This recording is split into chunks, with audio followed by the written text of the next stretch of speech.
Bonjour à tous et bienvenue dans cette toute nouvelle vidéo. Je suis Rémi Crisage et je suis agent mandataire en immobilier. Aujourd'hui dans cette vidéo, nous allons parler d'une situation qu'il faut impérativement éviter si vous vendez un bien immobilier. C'est la situation du bien usé, du bien cramé, du bien brûlé. Alors je ne parle pas évidemment d'un incendie qui pourrait se déclarer dans votre habitation, ce serait vraiment catastrophique. Je parle d'une situation de vente qu'il faut impérativement éviter. Alors qu'est-ce que ça signifie ? Un bien brûlé, un bien usé, un bien cramé, c'est un bien qui reste trop longtemps sur le marché de l'immobilier sur votre secteur. Chaque secteur étant différent, vous avez un délai moyen de vente qui est considéré comme raisonnable, acceptable. Et au-delà de ce délai moyen, on considère que le bien est depuis trop longtemps sur le marché. Bien sûr, ce délai ne sera pas le même si vous vendez un bien à Paris, à Bordeaux, à Clermont-Ferrand, à Strasbourg ou à Metz. Par exemple, sur Paris, de ce que j'en sais, le délai moyen pour vendre est environ de 3 semaines à 1 mois. Sur Metz, on va considérer plutôt 3 mois. Et puis il y a des zones campagnardes, plus reculées, où il y a très peu d'activité et où les gens ont malheureusement plutôt tendance à partir. Alors ça déjà, c'est pas très bon en général pour la région ou le département où ça se situe. Mais à ce moment-là, ces délais moyens peuvent être largement rallongés jusqu'à 6 mois ou plus. Donc considérez déjà ce délai moyen. Au-delà, considérez que votre bien est un bien usé ou brûlé ou cramé et malheureusement, c'est une situation qu'il faut impérativement éviter parce que c'est là que vous allez perdre de l'argent. Je vais vous raconter une histoire pour vous illustrer tout ça. Il y a quelque temps, j'avais une maison en vente, donc une magnifique maison de près de 180 mètres carrés, avec un superbe terrain. Je crois que c'était entre 35 et 35 arts de terrain, entre 30 et 35 arts de terrain, pardon. Euh, les propriétaires, malheureusement, étaient un petit peu trop gourmands et en souhaitaient dans les 450 000 euros de vente. Donc, ce qui aurait pu être un prix acceptable pour cette maison s'il n'y avait pas eu la quantité astronomique, malheureusement, de travaux à faire. Donc, de la rénovation, du désamiantage, l'électricité, les fenêtres, même la piscine aurait été à rénover. Et donc, 450 000 euros, c'était bien trop cher par rapport au prix du marché pour ce genre de bien. Ça aurait pu être acceptable s'il n'y avait eu aucun travaux. Et ça a été malheureusement le cas, puisque une maison dans le même secteur, dans le même village, c'était un village, mais sur un secteur qui est dynamique, puisque c'était proche de toutes les commodités, commerce, autoroute, voies rapides, etc. Donc une maison proche, donc dans le même village, même taille, même genre de terrain, euh, la piscine en moins, s'est vendue à peu près à ces mêmes prix. Et elle s'est vendue très rapidement. En 3 mois, elle était vendue, cette maison. Et la maison que moi j'avais prise en vente,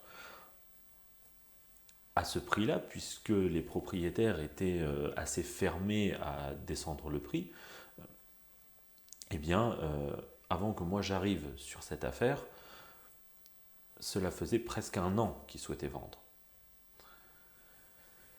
Et puis le temps se passe, les visites s'enchaînent et personne ne fait d'offre. Et bon, après avoir discuté avec certains acquéreurs potentiels, ben, les acquéreurs, on est tous à la même conclusion. Il y a trop de travaux. J'ai vu telle maison au même prix sans travaux sur le secteur. Et bien sûr, après renseignement, il se trouve qu'il y avait certaines maisons tout aussi bien, voire mieux, ou plus récentes, ou avec plus de terrain, ou plus grandes, qui se vendaient à ces mêmes prix.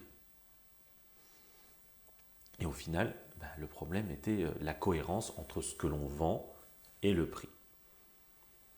Au final, eh bien, la maison ne s'est pas vendue. Après 6 mois de mandat, la maison ne se vendait toujours pas. J'ai tenté de faire descendre le prix sans succès. À un moment donné, quand les personnes sont un peu trop gourmandes et un peu trop fermées au prix, arriva ce qui devait arriver.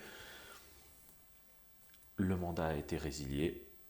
Et puis, les propriétaires ont continué seuls à chercher à vendre. Et 1 an plus tard, la maison était toujours en vente. Et puis, j'ai appris récemment que cette maison a été vendue, et elle a été vendue bien en dessous du prix qu'elle aurait valu. C'est-à-dire que l'estimation faite aussi bien par moi que par d'autres professionnels de l'immobilier tournait autour de 360 à 380 000 euros. La maison s'est vendue, aux dernières nouvelles, autour de 350 000. Les propriétaires en voulaient 450, ils en ont eu 350. Parce qu'ils étaient trop gourmands et parce que le prix n'était tout simplement pas cohérent avec ce qui était en vente et par rapport au prix, non seulement au prix du marché, au mètre carré, mais par rapport aux prestations, par rapport à la quantité astronomique de travaux, puisque voilà, il y avait entre 50 et 100 000 euros de travaux à vue d'œil. Donc on parlait d'isolation, de désamiantage, de fenêtres, de piscine, de remise au goût du jour, de salle de bain et sanitaire vétuste. Voilà. Et j'en oublie sans doute encore. C'est une histoire qui est arrivée réellement. Et c'est malheureusement ce qui arrive assez souvent. Quand on n'est pas au courant ou au fait du prix du marché, ou quand on est au courant mais que l'on pense que la maison vaut plus, c'est ce qui peut malheureusement arriver. Et donc à ce moment-là, c'est ce qu'on appelle un bien brûlé, c'est-à-dire que le bien a la réputation d'être un bien invendable en l'état par rapport au prix, et à un moment donné, il faut baisser le prix, et on se retrouve dans soit la situation où le bien ne se vend pas du tout, soit la situation où l'on est obligé premièrement de baisser le prix, et en plus le bien étant connu comme en vente depuis longtemps, ben, l'acquéreur qui va être intéressé ne va pas hésiter à vouloir casser le prix, c'est-à-dire à descendre même en dessous du prix du marché, en dessous du prix que le bien vaudrait. Et à être trop gourmand pour essayer de dire ben ouais, mais je peux peut-être en tirer plus, ou de toute façon les acheteurs vont négocier, donc on va ramener le prix au prix du marché, et ben on se retrouve à ne pas vendre pendant trop longtemps, et on redescend en dessous du prix du marché. Donc comment faire pour éviter ce genre de situation qui peut être très très déplaisante, pour éviter clairement de perdre de l'argent, parce que là, si vous êtes dans cette situation, vous allez clairement perdre de l'argent, parce que vous allez vendre moins cher que ce que le prix vaudrait. Donc c'est comme si vous faisiez directement une promotion à l'acheteur. Voilà. Donc ici, on n'est pas là pour solder des maisons. Voilà. Le but, c'est quand même de vendre votre bien au meilleur prix et dans le délai normal du marché de votre secteur. Donc pour éviter ce genre de situation, déjà dans un premier temps, faites estimer le prix de vente de votre bien par un professionnel. Donc en général, il est préférable de faire appel à un agent immobilier, un mandataire en immobilier. Je n'ai rien contre les notaires, mais malheureusement, il y a des notaires qui ne se déplacent pas pour voir votre bien. Et ils vont l'estimer sur le papier, c'est-à-dire par rapport au prix au mètre carré, par rapport à vos dires à vous du bien. Donc si vous lui dites bah, le bien il est habitable, sous-entendu, le bien n'a pas besoin d'être rénové. Alors que peut-être il en a besoin. Donc faites confiance à un professionnel qui premièrement va se déplacer chez vous pour voir la maison, pour voir l'appartement. Et là, le professionnel va pouvoir regarder tout, c'est-à-dire tout ce qui peut être isolation, toiture, façade, l'électricité. Est-ce que l'électricité est aux normes? Est-ce qu'il n'y a pas de fuite? Est-ce qu'il y a des choses à rénover? Est-ce que les acquéreurs vont aimer peut-être ce qu'ils vont voir, ou est-ce qu'ils vont penser mince, il y a ça à refaire, il y a ça à refaire, il y a encore ça à refaire, il y a ça. Alors on ne parle pas juste de déco, on parle carrément d'une remise au goût du jour. La déco, c'est la déco. Pour moi, la déco, c'est juste faire une peinture. Voilà, là, ce mur gris ne vous plaît pas, vous allez vouloir le repeindre en rouge. Bon, ben ça, c'est de la déco. Maintenant, si à la place, il y avait du lambris, je pense que dans 95% des cas, vous allez vouloir refaire le mur. Voilà. Là, à ce niveau-là, il ne s'agit plus de déco, surtout que des fois le lambris est là pour masquer certains défauts, certains problèmes. Donc surtout si c'est un lambris qui est daté. Bon, je vous parle de lambris, mais ça peut être autre chose. On parle d'une cuisine. Est-ce que la cuisine est utilisable en l'état ou non? Est-ce que la salle de bain, elle est très années 60 ou est-ce que la salle de bain, elle est récente? Là encore, voilà, il y a différentes choses. Donc, le professionnel, lui, va voir non seulement l'état actuel de la maison, il va voir si d'office des gens vont vouloir refaire l'isolation, les fenêtres ou d'autres choses. Est-ce que l'électricité est aux normes? Est-ce que la plomberie est aux normes? Il y a les diagnostics plomb et amiante qui sont là aussi pour aider à faire l'estimation. Y a-t-il de l'amiante dans votre maison? Y a-t-il du plomb dans votre maison? Alors à ce niveau-là, est-ce que les travaux sont nécessaires pour enlever ça? Ou est-ce que ça peut rester en l'état sans danger? Mais il y a également l'agencement. Est-ce qu'il y a beaucoup d'escaliers dans votre maison? Ou est-ce qu'il y en a juste un pour monter à l'étage? Donc l'agencement est important, la norme de votre bien est importante, mais également la proximité des commodités. Y a-t-il des commerces à proximité? Est-ce qu'il faut un quart d'heure pour rejoindre l'autoroute la plus proche ou est-ce que l'autoroute est à 5 minutes? C'est pas la même chose. Est-ce qu'on est proche d'une zone dynamique de travail ou est-ce qu'on est au fin fond de la campagne? S'il faut déjà une demi-heure pour rejoindre une autoroute pour peut-être aller travailler au Luxembourg, je parle par exemple de mon secteur, c'est pas la même chose que si on est juste à côté d'une autoroute et qu'on est au Luxembourg en 20 minutes. Voilà, ça joue aussi sur le prix. Tout ça va être vu par un professionnel de l'immobilier qui va pouvoir vous faire une estimation et vous donner une fourchette de prix de combien vaut réellement votre bien sur le marché. Ça, c'est une première chose pour éviter de se faire brûler son bien sur le marché. La seconde chose, c'est la commercialisation. Est-ce que l'on se contente juste de 3 photos et une petite annonce en 3 lignes sur le bon coin, ou est-ce que l'on met toutes ses chances de son côté pour vendre? À savoir de belles photos, éventuellement prises par un photographe professionnel, des annonces multiples sur différents supports, comme sur Se Loger par exemple, ou sur Logikimo, ou enfin, des sites professionnels, éventuellement peut-être même avec 7 ou 8 photos bien mises en valeur, peut-être pourquoi pas une vidéo qui présente l'intérieur de la maison ou de l'appartement. La commercialisation aussi est quelque chose d'important pour éviter de se faire brûler son bien sur le marché. Parce que si vous mettez correctement en valeur votre bien, en fait la mise en valeur, l'annonce, les photos, c'est un petit peu comme quand vous offrez un bijou. Si vous offrez un beau bijou, mais dans un pauvre petit sac en plastique de supermarché, c'est pas la même chose que si vous offrez un beau bijou dans un magnifique écrin. Là, il plaira beaucoup plus, et l'écrin, on a envie de l'ouvrir. Je vous donne un sac en plastique, vous allez me dire, mais c'est quoi ton truc, quoi? Alors que si je vous donne un magnifique écrin, vous allez l'ouvrir. Et là, même au pire, si le bijou ne vous plaît pas, vous allez quand même apprécier le geste. Alors que si je vous donne un sac en plastique, même si le bijou vous plaît, si le bijou vous plaît pas, vous allez me dire, mais tu m'as offert de la merde. Voilà. Donc, un bien immobilier, je vous prie de m'excuser du terme, mais un bien immobilier, c'est la même chose. S'il est bien valorisé et bien mis en valeur, vous allez générer de l'intérêt, vous allez générer des visites et beaucoup plus de chances d'avoir un acquéreur.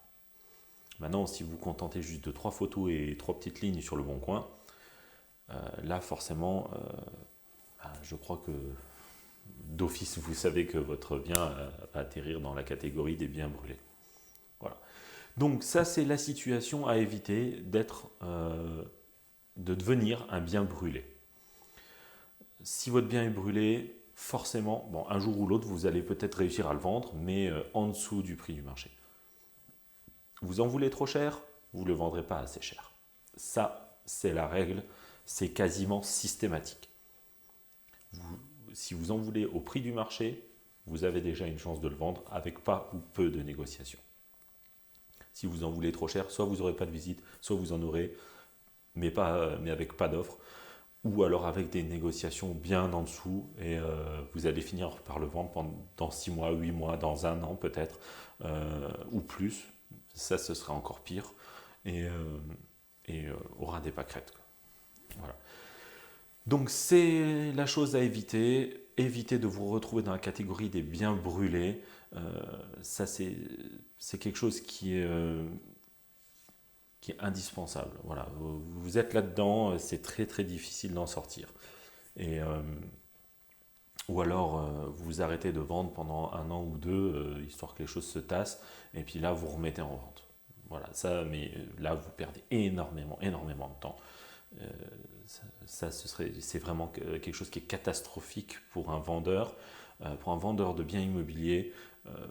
C'est quelque chose qui est catastrophique de se retrouver dans cette catégorie des biens brûlés. Et le problème, c'est que beaucoup n'en sont pas conscients de ça. Et donc, c'est pour ça aussi que je vous informe de cette situation. Mais si vous êtes vraiment dans un délai très long de vente, si maintenant vous avez mis en vente votre maison, par exemple au mois de janvier, alors actuellement, à l'heure où je tourne cette vidéo, nous sommes autour du 25 novembre. Oui, nous sommes le 25 novembre, pardon, 2019. Et si vous avez mis votre maison en vente le 10 janvier 2019 et que là, au 25 novembre 2019, vous n'avez toujours pas vendu votre maison, il est très fort probable que vous soyez dans la catégorie des biens brûlés. Et à ce moment-là, la seule solution pour en sortir, c'est vraiment de baisser le prix, sérieusement. Faites aussi appel à un professionnel de l'immobilier, c'est que vous ne vous en sortez pas. C'est tout ce que je peux vous recommander. Il va pouvoir vous aider à revaloriser votre bien. Malheureusement, nous ne sommes pas non plus des magiciens, nous ne faisons pas des miracles. La seule chose qu'on va pouvoir faire, c'est d'éviter de casser encore plus de choses. On va essayer de réparer un petit peu votre situation, mais voilà, ça vous évitera de perdre encore plus d'argent ou de perdre encore plus de temps. Voilà, c'est tout pour aujourd'hui. On se retrouve très vite. Je vais essayer de faire des vidéos un peu plus régulièrement parce que là, il s'est écoulé plusieurs semaines depuis la précédente, qui était d'ailleurs la première vidéo. Je vais essayer de faire des vidéos un peu plus régulièrement, une fois par semaine ou une fois toutes les 2 semaines. Là encore, ça va dépendre du temps dont je dispose. Si vous avez des sujets, des interrogations, des choses à suggérer, faites-le dans les commentaires sous cette vidéo. N'hésitez pas non plus à mettre un pouce bleu si vous avez aimé la vidéo. Si vous regardez cette vidéo sur ma page Facebook et que vous n'avez pas encore liké la page, faites-le également. Ça pourra vous permettre d'être tenu au courant des nouveautés, des nouveaux conseils. Je vous partage aussi des news, des articles, de l'actualité immobilière si cela vous intéresse. Vous retrouvez également des fois des choses, des petits sujets insolites ou des petites choses un peu drôles parfois. Voilà, donc voilà, likez la page si vous regardez sur Facebook, si vous regardez ça sur YouTube, abonnez-vous à la chaîne, mettez un pouce bleu, ça vous permettra d'être au courant des prochaines sorties de vidéos. Voilà, en attendant, je vous dis à bientôt, à la prochaine, portez-vous bien.